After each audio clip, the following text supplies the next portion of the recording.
जब महिलाएं कंसीव करने का प्लान कर रही होती हैं तो एक दवाई जो है बहुत ज़्यादा चलती है, वो होती है फॉलिक एसिड, ठीक है। तो क्या आयुर्वेद इस तरीके की दवाइयों को सपोर्ट देता है? क्या इसके साथ जो मेडिकेशन चल रही हैं उसके साथ आयुर्वेद का कोई इलाज पैरेलली चल सकता है? देखो, आयुर्वेद में ऐसा नहीं बोला है फॉलिक एसिड खाना है, लेकिन आयुर्वेद ने बोला है कि जो गर्भोत्पत्ति के लिए सबसे श्रेष्ठ औषध है आहार के फॉर्म में, वो है घी और मूंग की दाल। अच्छा। और मूंग दाल में maximum amount of folic acid होता है। तो आयुर्वेद इनडायरेक्टली आपको फॉलिक एसिड स्टार्टिंग से दे रहा है जब आप प्रेगनेंसी प्लान करने के लिए बोल रहे हैं। फॉलिक एसिड के अंदर कैपेसिटी होती है न्यूरल ट्यूब डिफेक्ट्स को रिजॉल्व करने के लिए। अभी सब लोग लेट एज में बेबी प्लान कर रहे होते हैं, तो इस समय पे जेनेटिक चेंजेस आने के बहुत ज़्यादा चांसेस होते हैं। इसलिए आप देख भी रहे हो कि डाउन सिंड्रोम, ऑटिज्म, ये सब बहुत बढ़ रहा है बच्चों में। तो अगर आपको उसे रिकवर करना है तो आपको फॉलिक एसिड का कंटेंट अच्छा रखना चाहिए। लेकिन होता क्या है, फॉलिक एसिड मेडिकल साइंस कहती है कि प्लान करने से 3 महीने पहले से खाना शुरू कर देना चाहिए, लेकिन 3 महीने कभी खत्म ही नहीं होते, क्योंकि प्लान तो 3 महीने में हो जाएगा जरूरी नहीं है। आप वो 3-3 साल तक कंटिन्यूअसली खा रहे होते हो। You need to give a break also. तो इसलिए आयुर्वेद नेचुरल सिद्धांत पे अगर आप प्लान कर रहे हैं, आप दिन में एक मील मूंग दाल का जरूर रख लीजिए, उसके बाद आपको फॉलिक एसिड खाने की जरूरत नहीं है। जब मैंने कहा कि कंसीविंग आज की डेट में बहुत टफ हो गया है, तो साथ ही साथ एक चीज़ और बहुत ज़्यादा चल रही है, वो है मिसकैरेज। राइट। Multiple miscarriage. मतलब मेरे ख्याल से मैंने आज से पहले इतने मिसकैरेज के केस नहीं सुने होंगे, लेकिन अभी इतनी जल्दी और इतने कम एज में महिलाओं को मिसकैरेज फेस करना पड़ रहा है। रीज़न क्या है और आयुर्वेद इसे क्या समझता है? देखो, आयुर्वेद ने बार बार जो एबॉर्शंस होते हैं, गर्भपात बोला है। जो गर्भपात बोला है उसमें 2 दोषों का बहुत इंपॉर्टेंस है। एक है वात दोषा, एक है पित्त दोषा। तो जब जिन फीमेल्स में बहुत ज़्यादा पित्त एग्रीवेटेड रहता है, वो गर्भाशय यानी यूट्रस के आसपास हीट फैक्टर बहुत ओवर होता है।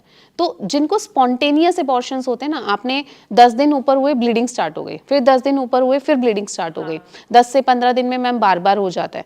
That is because of pitta दोषा, क्योंकि वो हीट फैक्टर बहुत ज़्यादा है आपकी बॉडी में, और वो आपके खान पान से बहुत स्ट्रांगली कोरिलेट करता है along with that stress factor. क्योंकि जितना स्ट्रेस ज़्यादा होगा उससे भी पित्त उतना ही ज़्यादा बढ़ता है। तो एक स्ट्रेस फैक्टर सेटल करना है, दूसरा पित्त बैलेंस करना है। पित्त बैलेंस करने का सिंपल तरीका है, सुबह उठ के 1 कप दूध और उसमें 1 चम्मच घी डाल के आप रेगुलर बेस पे ले लीजिए। उसको नियमित लीजिए, वो आपको गर्भधारण में सबसे ज़्यादा मदद करता है और एबॉर्शंस होने से बचाता है। देन एबॉर्शंस का एक और टाइप हमें देखने को मिलता है। देन आयुर्वेद में पित्त के लिए हम पंचकर्मा कराते हैं, जिसमें हम विरेचन पंचकर्म करते हैं, रक्तमोक्षण करते हैं, बहुत अच्छा काम करता है। उसके बाद अगर ये इस तरीके की स्पॉन्टेनियस एबॉर्शंस वाली हिस्ट्री है, वो पूरी तरह से रिकवर हो जाती है। सेकेंड पॉइंट आता है, लोग कंसीव करते हैं फिर बच्चे की धड़कन चली जाती है, है ना। 5 हफ्ता 6 हफ्ते तक बहुत अच्छा ग्रो किया, 7 हफ्ते तक कार्डियक एक्टिविटी भी आ गई, लेकिन 9-10 वीक्स पे स्कैन कराया, 12 वीक्स पे स्कैन कराया, बच्चे की धड़कन चली गई। ये बहुत कॉमनली देखने को मिलता है। ये फैक्टर जो है that is not because of pitta dosha now.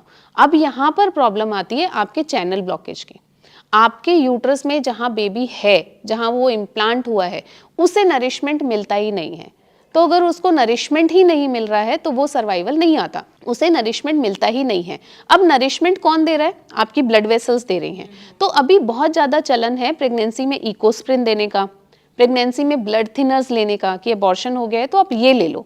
इसलिए देते हैं कि ब्लड थिनर होगा तो आपका खून जो गाढ़ा है वो पतला हो जाएगा, और जहाँ पर बच्चा इम्प्लांट हुआ है वहाँ तक ब्लड फ्लो अच्छे तक जाएगा, तो वो बढ़ जाएगा।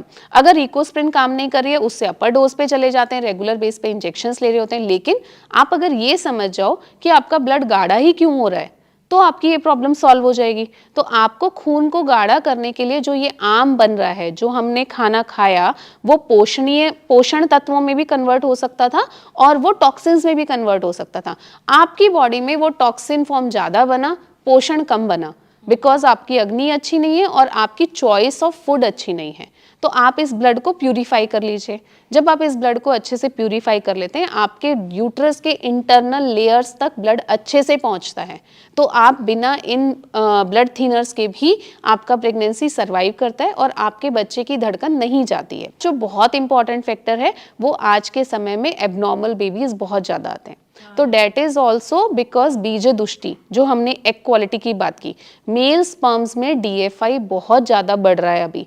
पहले DNA फ्रेगमेंटेशन ऑफ स्पर्म जो है हम बहुत रेयर केसेस में कराते थे, अभी और वो भी कब, जब 40+ एजेस हो जाती थी। अभी DNA फ्रेगमेंटेशन खराब आता है at the age of 30 also. मैंने परसों पेशेंट देखा, 32 एज है, 4 एबॉर्शंस है, हस्बैंड का DFI वॉज 45।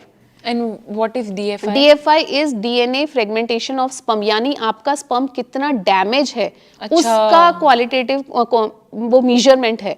तो वो इतना डैमेज है कि उससे जो भी फीटस बन रहा है वो एबनॉर्मली बन रहा है, तो वो बार बार खराब हो रहा है। आप क्या देख रहे हो? काउंट, मोटेलिटी, मॉर्फोलॉजी, बाकी चीज़ों को देख ही नहीं रहे हो। एज हमारी बहुत अच्छी है, आदमियों को तो 50 की उम्र में भी बच्चे आराम से हो जाते हैं, तो हमें कोई दिक्कत नहीं होगी।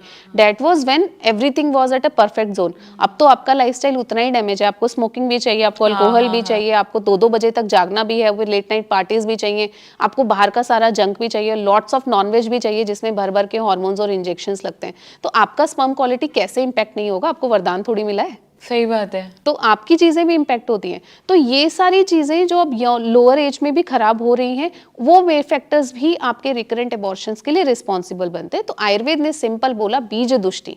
अब वो बीज दुष्टि में ये सब चीज़ें आ जाती हैं, और इसकी वजह से फीमेल एग जो खराब है या मेल स्पर्म खराब है, उससे जो फीटस बन रहा है वो एबनॉर्मल बनता है, और बार बार एबॉर्शंस होते हैं। क्योंकि एबनॉर्मल होगा तो या तो 10वें हफ्ते तक एबॉर्शन हो जाएगा या सर्वाइव नहीं करेगा, कभी कभी 15वें हफ्ते तक पता लगता है कि उसमें कुछ डिफेक्ट आ रहा है, ब्लैडर बड़ा बन रहा है, नेक में पानी इकट्ठा हो रहा है, हर्निया हो रहा है, उसकी वजह से दिक्कतें आ रही हैं। तो इन सब चीज़ों का समाधान सिर्फ आयुर्वेद में है।